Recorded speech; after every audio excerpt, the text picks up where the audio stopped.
malheureusement, j'ai été au contact de personnes que j'ai vues être brainwashées par Israël, des camarades juifs. Souvent, c'était des personnes qui allaient en vacances en Israël. Quand tu subis de l'antisémitisme, je suppose que, il y a quelque chose qui te rassure d'aller dans un endroit, qui, s'autoproclame, safe pour toi. Et donc tu as l'impression que les gens que tu rencontres là-bas, enfin, il y a un côté un peu sectaire, hein, tu as l'impression que les gens que tu rencontres là-bas, c'est ta famille parce que c'est des personnes juives aussi et du coup, vous parlez, bah, voilà, de l'histoire juive et cetera et donc il y a un truc de ça te fait du bien, quoi. Sauf que, bah, tout ça, c'est un piège pour ensuite, t'attraper, pour dérouler des discours,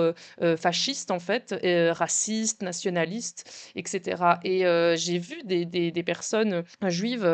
être complètement happées par ça et je pense que si ces personnes juives, en fait, habitaient là toute l'année, ils se rendraient sans doute compte à un moment donné que, en fait, c'est abominable Israël, même pour une personne juive, c'est abominable Israël parce que voilà,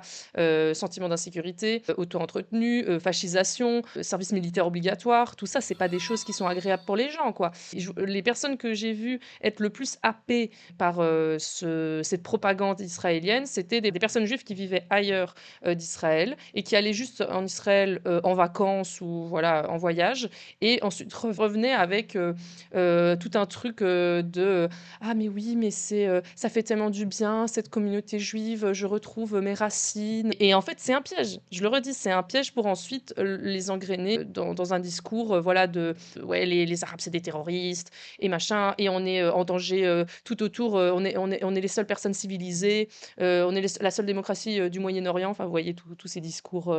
racistes, quoi. Mais moi, je trouve ça, vraiment flippant ce truc de, jouer sur l'insécurité de quelqu'un pour l'engrainer à être raciste. C'est comme je suppose on peut dire c'est un peu le même procédé que le fémonationalisme, où, des femmes qui se sentent, en insécurité à cause des hommes en fait, bah, elles se font attraper par, des groupes, fémonationalistes donc des groupes, racistes, qui vont dire: «Ah oui, tu te sens en insécurité, où ça? Dans la rue? Dans la rue? Mais tu vois bien dans la rue, il y a beaucoup de noirs et d'arabes. C'est les noirs et les arabes qui te font peur finalement» et alors du coup, pour t'engrainer à être, raciste du coup, alors que, ben, au début, on te fait croire que, ah ben ici on est entre femmes, là ici tu es en sécurité, tu peux parler de comment tu as été agressé. Donc voilà, on joue sur ce truc de communauté. Ensuite, c'est pour t'engrainer sur des trucs, racistes, quoi et donc j'ai l'impression que c'est il y a une similitude, mais je trouve ça, terrifiant. Enfin, pour l'avoir vu, genre en direct, des gens en plus, des fois qui étaient, de gauche, hein, enfin qui se disaient de gauche et tout,